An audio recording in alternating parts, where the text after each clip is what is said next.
Alright, what is going on, guys? It's Hybrid here. Welcome back to the channel. I want to do something a little different for today's video. Today I'm going to be breaking down a 3000 damage game I got with Bangalore in Season 6 of Apex Legends using an off-meta character and off-meta guns. I'm going to be breaking down exactly why I made the decisions I made and hopefully give you guys some insight to a higher level gameplay and allow you guys to take some tips and hopefully improve your own gameplays. So if you want to see stuff like this more often, leave a like on this video, show me you guys are supporting it, or comment down below and let me know that you like this kind of video if it helped you and you want to see more Apex Legends content. Consider subscribing to the channel. I upload Apex Legends content every single week, and while you're at it, if you want to see me live, I do stream at Twitch almost every single day at twitch.tv/Hybridify_.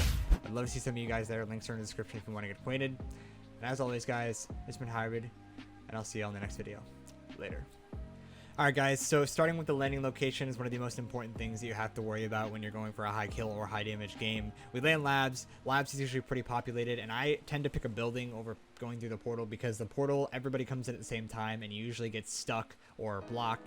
First thing I do, I go for a gun. I know there's people on my teammates. I want to take the shots, and I end up getting an easy kill on a guy who's not even looking at me. This is very easy to do at this beginning game stage where everybody's frantic. I get caught in a weird spot right here. My game starts bugging. I almost die for it. I break the LOS of the first guy, and there ends up being another guy in front of me. I'm able to get some damage off on him and try to just reposition, reload. Right here, I'm looking for an armor off of the body, but I'm not able to find one. I end up going down because of it, but the teammates are able to clutch out the kill and get the res on me. So first step, get a gun. Second step, get an armor if you have one and you're building or there's one close, but you want to try to eliminate the people that are in the area around you before you start looting all the time. So going into bunker here, the next logical place, I see this person go into that hallway. I pre-ADS and I catch them on the other side of the hallway. It's all about being unpredictable and catching unpredictable angles, like in this one where I'm able to shoot this Octane in the back because he's worried about teammates, and then back up to break the LOS on the Revenant while I'm reloading. We hard push this team, and the team ends up killing them, and I end up jumping into a whole team. I know this guy's stunned, so I'm going to try to get some damage off so I don't just take damage for nothing and hold them off so I have a chance to back up. After I've done a decent amount of damage to them, I back up and I start shield selling. I use my smoke grenades to break line of sight while I heal. Now on Bangalore specifically, your Q is going to be your most versatile asset. You're going to use it to break LOS. You're going to be using it to confuse people, and really just for anything, disengaging and controlling the flow of the fight. And a Q is all about controlling the flow of the fight.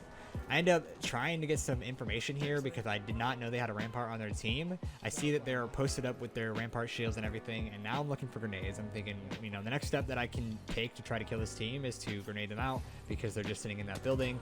However, this Wraith is playing a bit more aggro than her teammates, and she ends up pushing me while I'm nading and getting the kill on me, which I was not expecting. I ended up popping a smoke before I go down, and teammates able to res me because his team actually took enough damage to need to heal. So you want to make sure you're doing enough damage to people that you're not getting pushed out very aggressively. I smoke to break line of sight. I close the door and I stand on the door. That way they have to break it. They have to put at least 1 to 2 kicks into the door to break it, and it gives me time to pop a little bit of a heal. Go for an armor swap here. Teammates able to get the kill and clutch out the res. Sometimes you just need to play aggressively right there and make sure you're dealing enough damage. So on to the next logical place is the first jump tower out of labs into the next fight, and I do see a team out here fighting. Land on the roof. Always take high ground if possible. I throw my ulti to try to get that guy off the roof, but once he bloodhound scans me, I know that I have to back up because I've now popped a smoke and he scanned me. You have to be very considerate of who you're playing against when you're playing characters, especially if you're playing Bang and you're against a Bloodhound right here. He's got the advantage on me. He can see me. I know he can see me, so I'm trying to play that cover. I'm trying to play that tree. Once he gets cracked and I know he's low, I push up a little bit. He's already dropped down, so now I'm looking for this kid. I know he's low, clearing out these buildings, trying to make sure that he's not in here. In this building, I do hear my teammates getting shot at, so I decide to climb up and take an unpredictable angle, and I'm able to catch a easy kill on the Bangalore who was not expecting me. However, in the process, I do get shot through the door and die for it. Teammates able to get the res on me because we have, I believe, a caustic ult in the middle of us. you want to make sure you're being very cautious about how much damage you're taking. There are definitely a lot of mistakes I make during this game.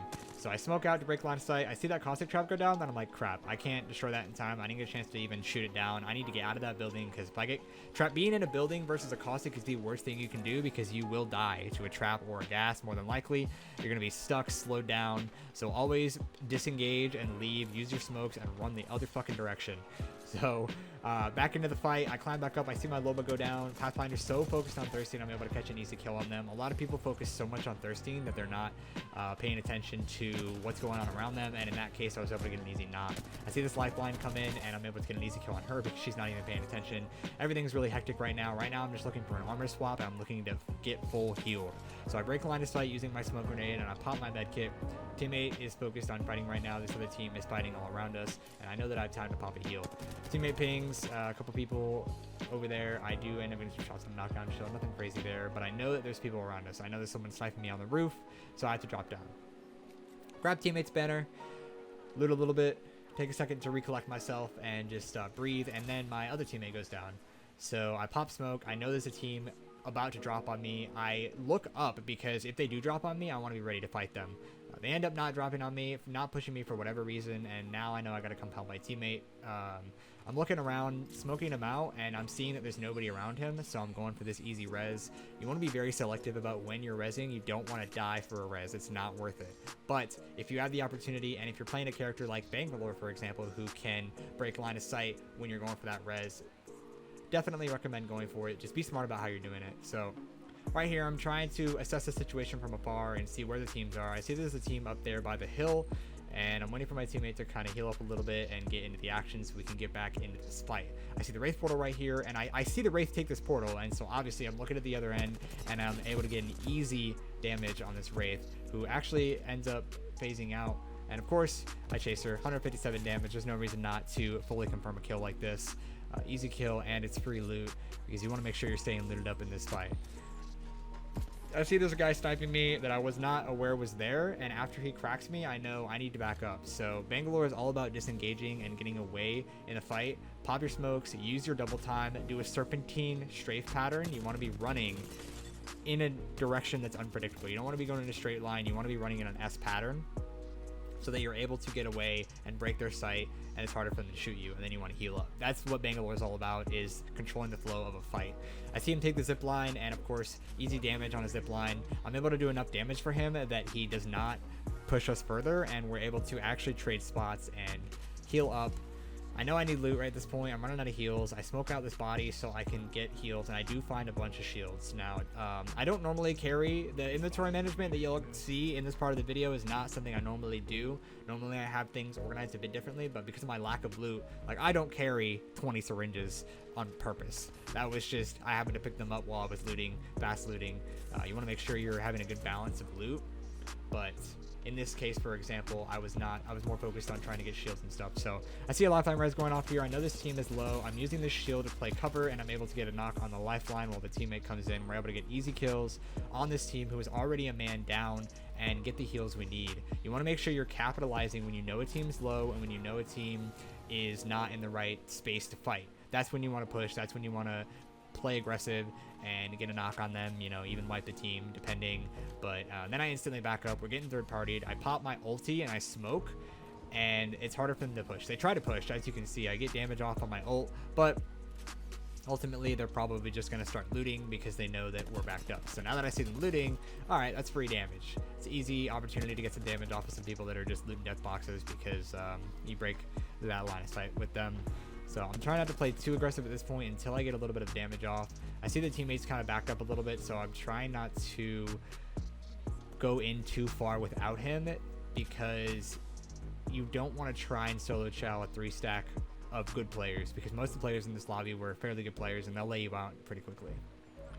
So I see that they're getting into a fight. Perfect opportunity to push in. Like I said, this gameplay is all about taking care of opportunities and taking advantage of them. I see this lifeline getting the res. I know she's slowed down and get an easy 150 damage on them.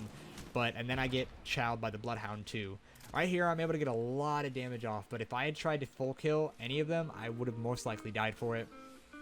You have to know when to disengage. You have to know when to back up and heal. because it's not, getting the knock's not worth it if your teammate you die and then your teammate has to try to clutch up and he dies for it. You just wasted, you got nothing out of it. So I back up, heal up. I know they're weak and they're not going to be pushing us for a bit, so I give a chance to heal up. I've got slow heal, so I've got a slow heal, and I'm able to get a nice knock on this guy the teammate pinged, who had already done a good amount of damage here. So that's a little bit of an easy knock. Teammate actually slides into a full team that we were just fighting, ends up dying for it, but he gets the person one shot, and that is a squad wipe.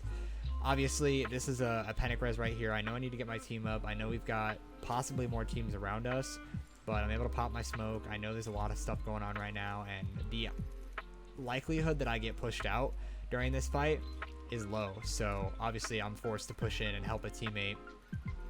And this is where inventory management comes in.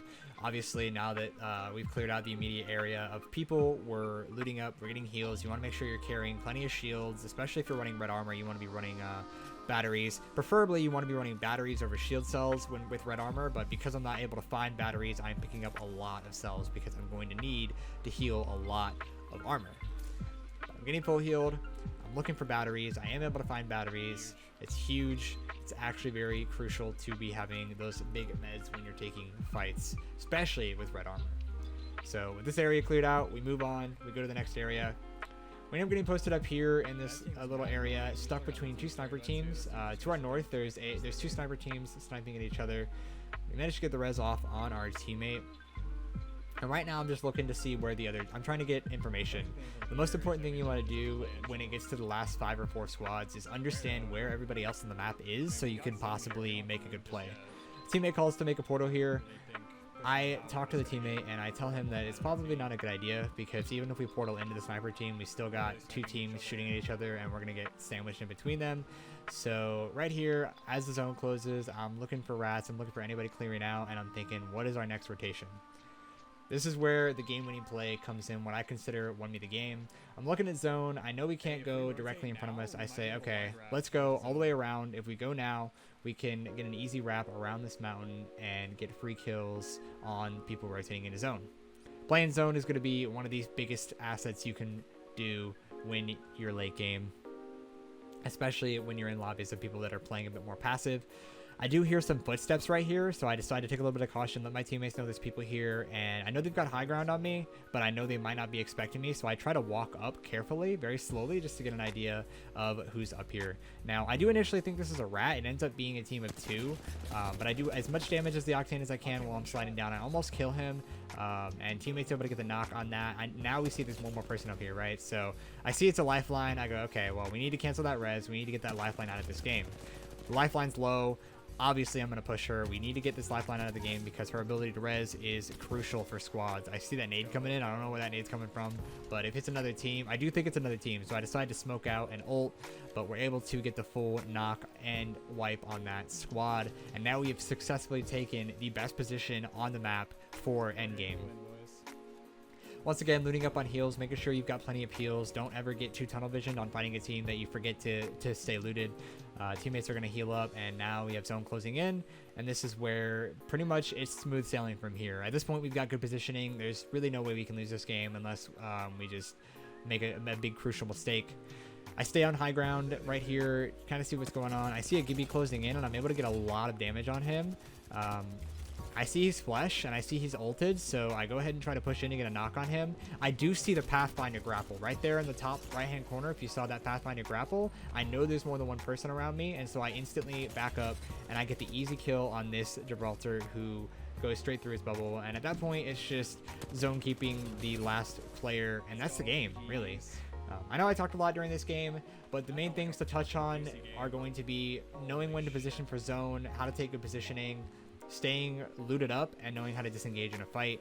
Especially for playing Bangalore, you need to be playing to your strengths, which is disengaging and re-engaging, controlling the flow of the fight, making sure you are always in control of the gameplay. So I hope you guys enjoyed this gameplay. If you learned anything from it, please consider liking and subscribing, guys.